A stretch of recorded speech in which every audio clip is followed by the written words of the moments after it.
Bonsoir, stop à la bétonisation. Une loi visant cet objectif a été examinée au Sénat le 14 mars dernier. Elle est encore largement évolutive, mais dès 2030, ce qu'on appelle l'artificialisation des sols devrait être réduite de moitié. Les collectivités locales sont donc déjà mobilisées et parfois même entravées dans certains de leurs projets. Alors, comment tout cela peut se mettre en place? Quelles conséquences économiques mais aussi environnementales?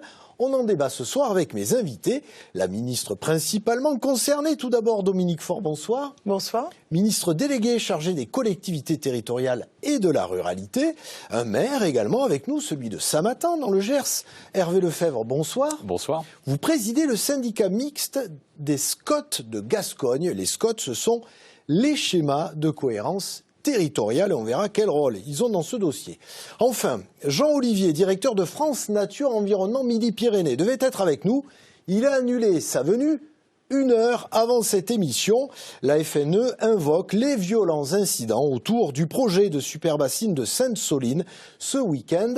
Évoque aussi, je cite, la répression qui laisse aujourd'hui dans un état grave un militant toulousain. Alors, place au débat. Malgré leur absence, Christophe Béchu, ministre de la Transition écologique, a déclaré « Nous avons plus artificialisé en 5 décennies qu'en 5 siècles. » La loi actuelle ne suffit donc pas, Dominique Faure. En fait, dit avec d'autres chiffres, c'est 20 000 hectares par an qui sont artificialisés en moyenne ces 10-20 dernières années. C'est énorme. Et en fait, les effets de cette artificialisation sont nombreux. C'est des effets écologiques que chacun peut comprendre sur le plan écologique, avec de la perte en matière de biodiversité, mais c'est aussi des enjeux socio-économiques avec en fait nos agriculteurs qui voient de plus en plus leur terrain être grignoté par cette artificialisation, par cette construction. Et donc cette loi qui porte cet objectif à 2050 de zéro artificialisation nette reste un objectif. Ce qui est concret à horizon de 2030, c'est le fait que nous devions diminuer de moitié l'artificialisation moyenne que nous avions ces 10 dernières années donc, à horizon de 2030. Ralentir, et 2030, voilà. Et ça reste un objectif fondamental quand on voit les effets de... quand on voit les effets sur la biodiversité, quand on voit la façon dont l'eau ruisselle, quand les sols deviennent étanches. Donc je crois que chacun de nous est assez convaincu de la pertinence de cet objectif. Oui, du particulier qui ne va pas prolonger sa terrasse, tout simplement, voilà, jusqu'aux industriels. Le sujet, c'est comment? Oui. Hervé Lefebvre, les maires ont-ils conscience de cette problématique immédiate? Alors, je pense que les maires ont conscience de cette problématique et même comprennent vraiment la logique de cette loi climat et résilience qui a été promulguée en 2021. Après, les interrogations des maires, c'est surtout sur la mise en œuvre. Voilà, on avait, alors spontanément, il faut savoir que les collectivités territoriales avaient quand même, je parle là pour un territoire que je connais, c'est-à-dire celui de la région Occitanie, avaient quand même diminué spontanément leur consommation entre 2010 et 2020 d'environ 30%. Donc vous voyez, il y a un effort à faire, mais où déjà les maires étaient inscrits dans une logique vertueuse. Par contre, très clairement, il y a des préoccupations venant des locaux sur la mise en œuvre pour organiser, puisqu'ils sont vraiment la première ligne un petit peu de la mise en application de cette loi. Et je pense que c'est un travail effectivement à planifier collectivement. Alors Dominique Faure, ça veut dire qu'on ne construit plus rien en 2050 ou alors qu'on construit à la place? Non, en fait, on construit à la place, c'est-à-dire on renature autant que l'on artificialise. On renature dans des endroits dans lesquels la renaturation est pertinente, correspond à une attente de nos concitoyens, et on construira en 2050 là où nos concitoyens voudront habiter. Et donc ce zéro, c'est évidemment un équilibre. Mais ce que je voudrais dire, c'est que sur les 13 régions, quand cette loi a été promulguée, une dizaine parmi ces 13 avaient déjà porté cet objectif ambitieux, voire même à horizon de 2040 et non pas de 2050. Donc on sent, comme l'a dit Monsieur le maire, à quel point l'objectif il est partagé par le gouvernement, par les régions, les départements et les maires. Et c'est vraiment sur le comment, comme vous le dites, comment on essaye d'aller vers cet objectif qu'il faut que nous arrivions à travailler ensemble. justement, les maires et les SCOT, les schémas de cohérence territoriaux, gardent la main quand même? Alors oui, ils gardent la main puisqu'on a des documents de planification à l'échelle locale, à l'échelle communale, à l'échelle intercommunale, la région aussi, les SCOT. Donc il y a vraiment la boîte à outils existe. Par contre, très clairement, réduire les enveloppes foncières, c'est repenser clairement le modèle d'aménagement, qui est un modèle qui a plusieurs décennies, qui était un modèle souvent basé sur la création de lotissement, je parle en termes de type d'habitation, et donc c'est un nouveau modèle sur lequel effectivement il faut un accompagnement. C'est la fin du pavillon individuel ou... Non, on ne peut pas le dire comme ça. C'est la fin du pavillon individuel avec beaucoup de mètres carrés artificialisés. Et en fait, il ne faut pas imaginer que l'on veut contraindre nos concitoyens d'habiter que dans des collectifs. La maison individuelle aura sa place, mais avec des jardins plus restreints. Mais je vois nos jeunes, même jusqu'à des cadras, qui ont envie de campagne, mais qui veulent pas des 1000 mètres carrés de jardin, 1500 mètres carrés, 2000, comme ça a pu être le cas par le passé. Donc oui, cette sobriété foncière, elle nous interpelle et elle nous amène à aménager le territoire un peu différemment. On va aller voir justement du côté de Perpignan. Comment tout ça se met en place? D'ores et déjà, un reportage réalisé en septembre dernier par Céline Meambridge. Des constructions et extensions de lotissements, comme ici, au sud de Perpignan, c'est exactement ce que ne veut plus voir ce militant écologiste. Les habitants de Porte d'Espagne jouissaient d'un espace naturel dans lequel ils pouvaient se promener. Or là, tout va être détruit au profit de très nombreux parkings et de bâtiments. La loi climat et résilience votée en 2021 et défendue par les écologistes a pour objectif de limiter et stopper à terme l'artificialisation des sols. Dans un premier temps, la superficie des sols à urbaniser devra être 2 fois moins importante dans les 10 ans à venir que celle des 10 dernières années.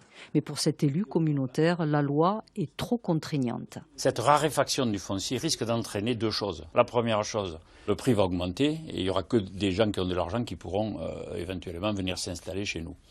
Et donc les jeunes auront du mal à trouver des terrains, à trouver des propriétés pour pouvoir loger ici. Ça, c'est un premier sujet important. Le deuxième sujet, c'est qu'on risque d'avoir aussi un phénomène de cabanisation qui se développe. Mais pour le militant écologiste, cette loi adoptée l'an dernier ne suffit pas. Un élu, il n'est pas là pour faire sans cesse grossir plus sa commune. Il est là pour que ses administrés vivent mieux. Et pour qu'ils vivent mieux aujourd'hui, eh bien, il faut arrêter l'urbanisation, parce que l'urbanisation, elle détruit la nature, et parce que l'urbanisation, elle a un rôle majeur dans le dérèglement climatique.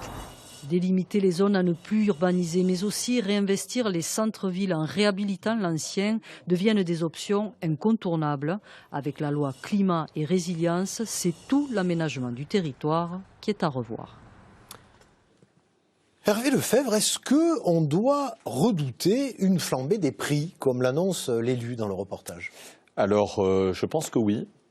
Le foncier devenant plus rare, très clairement, mais c'est un mécanisme aussi de protection du foncier. C'est-à-dire le foncier qui va persister va être plus cher.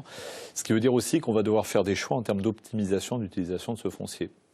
Avant, le foncier était disponible à bas prix. Aujourd'hui, il va être plus coûteux, plus rare. Et donc, évidemment, si on doit le consommer, parce qu'il en restera un petit peu encore à consommer, il faudra bien réfléchir et surtout avoir une réflexion également par rapport au foncier bâti. Je rappellerai que lorsqu'il y avait beaucoup de fonciers non bâtis disponibles, souvent on avait de la vacance dans les cœurs de ville, les cœurs de village. En réduisant les enveloppes foncières disponibles, c'est plutôt cette vacance qui va se réduire, qui va redynamiser aussi les cœurs de ville et les cœurs de village. Donc vous voyez, c'est un équilibre. Et effectivement, je rejoins aussi ce qui était dit par ce militant, c'est-à-dire c'est la qualité de vie. Cette loi, elle est là aussi pour privilégier la qualité de vie. Un militant, qui dit aussi dans le sujet, un élu, il n'est pas là pour faire grandir sans cesse sa commune, mais il faut quand même qu'il loge les nouvelles populations, Dominique Faure. Oui, en fait, un maire et toute son équipe municipale, elle est là pour porter et mettre en œuvre le projet sur lequel il a été élu. Et cette attractivité de certaines communes, en fait, elle ne se décrète pas, elle est le fruit d'un travail, d'une dynamique que les maires ont mis en œuvre. Et donc, oui, il faut accueillir, oui, il faut se loger. Et en fait, j'apprécie beaucoup ce que vous avez dit, parce que dans nos villages, dans nos villes, il faut lutter contre le logement vacant. Aujourd'hui, il nous faut accompagner les maires parce qu'on a besoin de dispositifs spécifiques. Ça pourrait aussi redensifier des centres-villes qui avaient été, par exemple, abandonnés dans certaines communes. Bien sûr, mais si on prend des petits villages même, de 1800, 500 habitants, 2000 habitants, on a toujours une maison, 2 maisons, 3 maisons. Et on peut réhabiliter ces centres de village. Alors une ville comme Carcassonne, qu'on connaît bien chez nous, qui a aussi beaucoup de logements vacants, il nous faut, nous, l'État, mais aussi les intercommunalités, les départements et les régions, nous mettre ensemble pour accompagner ces projets de lutte contre la vacance et de réhabilitation de nos cœurs de village, de nos cœurs de ville. Et ce n'est qu'après que ces villages et ces villes auront besoin de s'étendre à l'extérieur. Mais d'abord, luttons contre cette vacance de nos centres de village. Alors, il y a des projets dits d'enjeu national pour la transition écologique qui pourraient bénéficier de dérogations. Ce serait quoi? Ça pourrait être quoi, d'après vous? Ça peut être, par exemple, projet d'enjeu national. La ligne grande vitesse. On peut imaginer. Alors, ce qu'il faut bien comprendre, c'est que le foncier devient un bien commun. Oui. Avant, le foncier était entre les mains de chaque conseil municipal et l'enveloppe était, alors selon des lois qui existaient, des lois dans l'urbanisme, mais cette enveloppe était répartie, on va dire, principalement par des gouvernances locales. Aujourd'hui, le foncier est commun. Donc ce foncier qui est commun, il faut le gérer collectivement. Et effectivement, sur ces grands projets nationaux, la question qui est posée, c'est sur qui va être prélevée cette enveloppe foncière.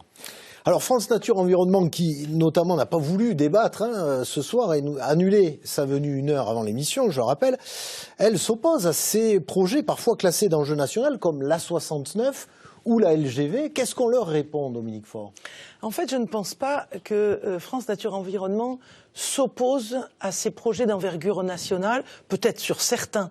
Mais là, sur le sujet dont nous parlons, qui est l'aménagement du territoire, le débat entre le Sénat et le gouvernement sur ce sujet, projet d'envergure nationale, on est tous d'accord, comme vous l'avez dit, c'est la LGV, c'est les ports, c'est tout ce dont on a besoin pour se déplacer. Une super bassine, par exemple, c'est un projet d'enjeu national ou pas? Après, j'y viens tout de suite. Mais sur ces grands projets d'envergure nationale, le débat, il est, est-ce que on le sort des régions, ce que nous, gouvernement, portons, pour que ceux qui ont souffert de ne pas avoir de LGV jusqu'à maintenant n'aient pas la double peine, et c'est-à-dire qu'ils soient pénalisés par ces grands projets sur leur territoire, mais les sortir dans l'esprit du gouvernement et de celui de France Nature Environnement, c'est les sortir, mais rester dans cet objectif de 50% à 2030, alors que certains aimeraient qu'on les sorte, mais on les sorte finalement de l'objectif. Donc maintenant sur les super bassines... En 30 secondes, parce qu'on arrive à la fin de la première partie. Alors sur les super bassines, donc là on est sur des sujets sur lesquels on a vraiment du droit administratif, du droit environnemental, énormément d'étapes à franchir pour décider oui ou non de créer ce qu'on appelle une retenue d'eau. Et je crois qu'aujourd'hui on est extrêmement raisonnable en France sur le nombre de petites, moyennes ou grandes bassines que l'on crée, et il faut regarder quels sont les usages de cette eau pour définir la pertinence de telle ou telle bassine envisagée. Merci à vous deux, d'ores et déjà, pour vos expertises, le partage de vos expériences. On l'a bien compris, on ne reviendra pas en arrière. Il faut arrêter d'artificialiser à outrance les sols, on l'a bien compris. On ne reviendra pas en arrière également au niveau du temps. Et vous le savez, tous les soirs à 18h53, l'information de proximité se poursuit. Dans votre région, certains ont rendez-vous avec leurs éditions locales. Les autres, restez avec nous, le débat continue.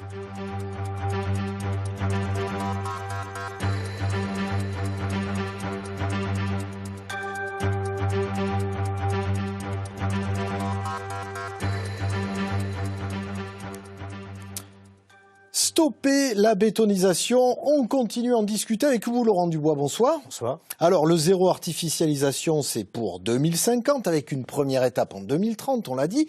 Mais dans notre région, certaines communes ont déjà lancé le mouvement. Oui, plusieurs communes ont anticipé l'échéancier. 2 exemples, le Gros du Roi dans le Gard et Sémalins dans le sud du Tarn. Au Gros du Roi, dans le Gard, la municipalité a acheté le terrain d'un ancien sanatorium maritime, un terrain de 7 hectares. Elle a réhabilité le bâtiment, ce qui a évité de consommer du foncier, et elle a restauré les sols. On est pleinement dans le double objectif de la loi. éviter l'artificialité et surtout réparer l'artificialisation. Second exemple, c'est Malins, dans le sud du Tarn. La commune a acheté une vieille maison dans le bourg-centre. Un logement, elle va le transformer en 3 logements sociaux plus 3 locaux commerciaux. Même logique, on réhabilite, donc on ne consomme pas du foncier. Il y a d'autres exemples dans d'autres départements, le Gers, la Haute-Pyrénées ou même l'Hérault. Alors, plus on approche de l'échéance, Laurent, plus il y a d'inquiétudes quand même. Oui, beaucoup d'inquiétudes, et notamment dans le département du Tarn et du Tarn-et-Garonne. 2 départements impactés par 2 projets structurants, 2 projets d'infrastructure. La 69 Castres-Toulouse dans le Tarn et la LGV du côté de Montauban. La question que se posent les élus, c'est que va-t-il se passer, puisqu'il va falloir amputer la consommation foncière sur le quota, en quelque sorte, défini par la loi. Seconde inquiétude, fiscale. Le foncier, c'est une ressource importante pour les communes et les départements, notamment les droits de mutation. Les caisses sont déjà vides, elles risquent encore de manquer un petit peu de toucher le fond parce que justement, les recettes liées au foncier risquent de disparaître. Rappelons aussi que la taxe habitation est déjà passée par là. Merci Laurent pour ces précisions qui nous permettent précisions non artificielles évidemment, qui nous permettent de refaire le point. Hervé Lefebvre, justement, est-ce qu'il y a une peur de la part des collectivités ou des élus de manquer de recettes avec ces aménagements qui vont être limités? Alors très clairement, oui, le volet fiscal était un volet qui nous aurait paru indispensable à coupler à la loi climat et résilience, tout simplement parce que la fiscalité, effectivement, est des bras de levier importants pour les collectivités locales. Et il faut savoir que le coût financier n'est pas complètement neutre. À travers cette loi climat et résilience, on voit bien que les acquisitions des collectivités vont s'orienter vers du foncier bâti, beaucoup plus onéreux que du foncier non bâti pour elles-mêmes créer leurs projets. Je vous donnais aussi un exemple concret. Sur notre territoire, on veut réhabiliter une école, donc qui est dans un patrimoine ancien. Pour donner un ordre d'idée, avant, on construisait une école neuve et on déplaçait les enfants d'école ancienne vers l'école neuve au moment où celle-ci était terminée.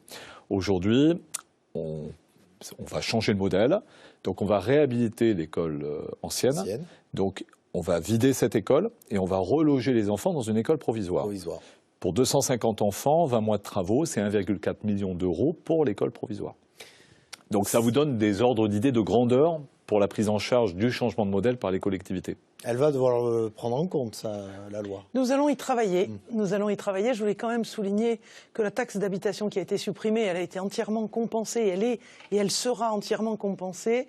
Elle est appuyée sur un fragment de TVA parce que ça passe par les conseils départementaux et donc en fait elle est extrêmement dynamique. Je voudrais rappeler que les droits de mutation, ils sont très importants pour nos communes et que donc on voit bien encore dans notre région Occitanie à quel point ça bouge beaucoup, on achète, on vend, nos concitoyens bougent et donc ces droits de mutation sont des sources de revenus très significatives pour nos communes.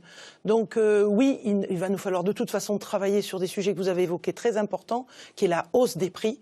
Donc comment on va pouvoir réguler ça? Comment on va pouvoir faire en sorte que ce soit les collectivités qui soient les grands gagnants et pas forcément les propriétaires de ces terres devenues constructibles, puisque évidemment le foncier devenant moindre et évidemment les prix vont monter. Donc on travaille sur ces mécanismes avec les associations d'élus. Voilà. Et puis rappeler quand même que notre dotation globale, pour la première fois depuis 13 ans aux collectivités, elle a augmenté de 320 millions d'euros en fonctionnement. Et rappelez, elles vont être communiquées fin mars là aux élus, donc ils vont le voir. Et ensuite, sur l'investissement, pour tout ce qui est transition écologique, et je trouve que le projet de rénovation d'une école est évidemment extrêmement intéressant, plutôt que de créer une nouvelle école. C'est quand même 2 milliards qui va être injecté, en plus des dotations habituelles en investissement, là pour le coup, dans les collectivités. Donc soyons vigilants, regardons si effectivement il y a des collectivités qui ont des besoins pour des écoles temporaires, par exemple. On va regarder. Merci à vous deux d'avoir accepté de participer à cette émission. Je rappelle qu'on avait invité un représentant de France Nature Environnement et qu'ils ont finalement décidé, suite aux événements violents de ce week-end à Sainte-Soline, de ne pas honorer ce plateau de leur présence. Tout de suite, la météo, suivie de vos éditions régionales. Bonne soirée sur France 3.